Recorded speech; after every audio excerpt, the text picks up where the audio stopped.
What's going on, folks? Richard Review Tech USA here, and I'm an asshole. Yeah, I thought I almost killed my computer. So I'm getting a new machine. You guys obviously know. So I decided, let me play with some overclocking settings. I mean, I did a lot of research in overclocking, you know, what to set the voltages at, and what voltage to set the RAM at, what CPU bus speed you should set the bus at, and all that crap.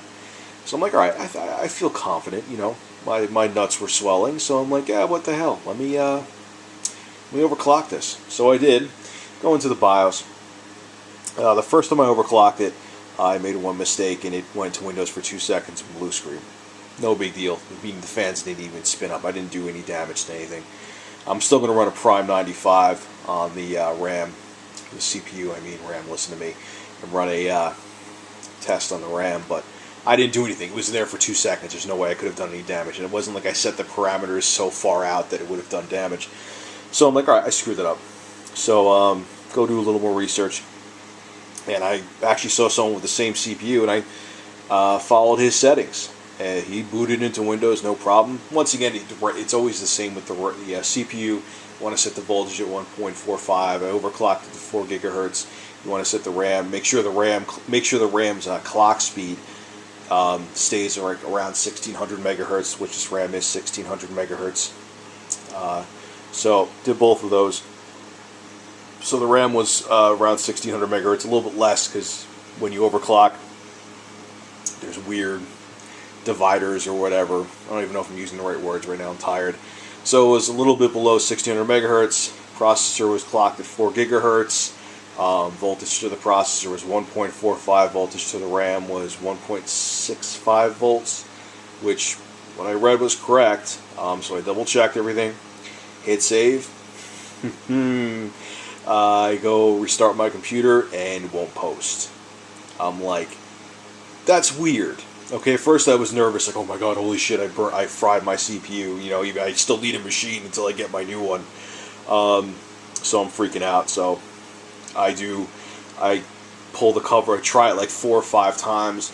And the thing that's weird is that it wasn't even posting, so it wasn't communicating with the BIOS to know what settings to set the RAM at, what settings to set the CPU at. So it wasn't even like it was overclocked. It wasn't even communicating with the BIOS. It wasn't posting. So what I did, besides shit my pants and think I broke my computer so I couldn't work all week, took the battery back out. I don't know if you can see it. It's right there. My blue light is probably, there it is, battery. Popped the battery back out so it reset everything. Thank God it did. Sometimes some BIOSes don't.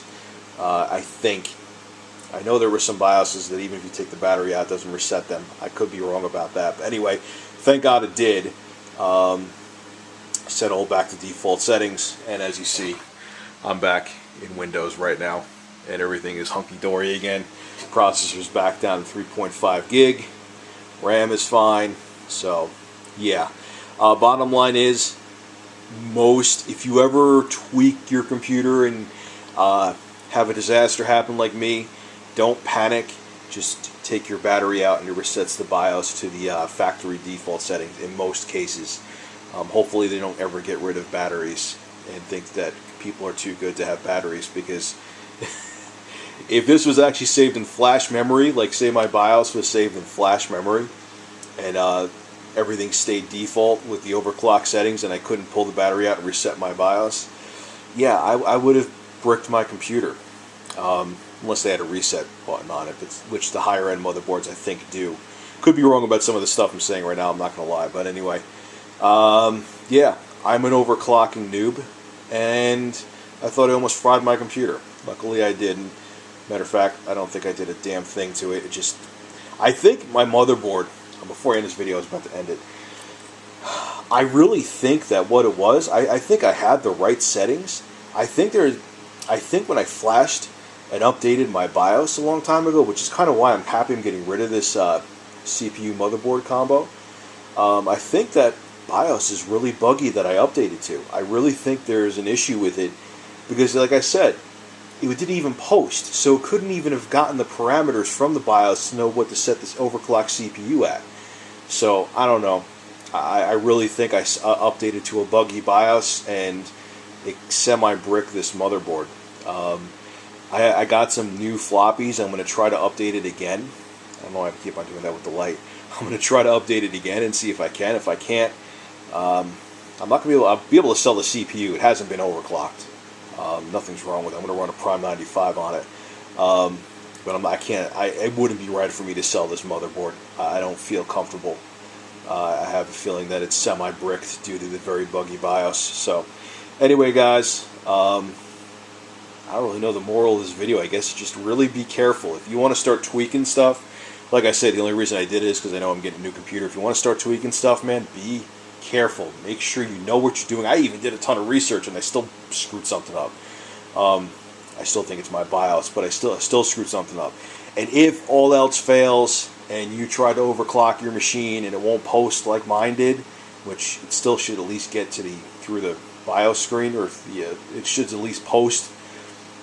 Take out your battery, right there. Take out your battery, pop it back in, and everything should be hunky-dory, and everything should be at default settings. I'm going to shut up now. I rambled on for about over 6 minutes, Jesus Christ. And videos will be up tomorrow, starting 2 to 3 videos. And I got a very interesting one about AMD coming up. Some of you are going to like it, some of you are not. Peace out.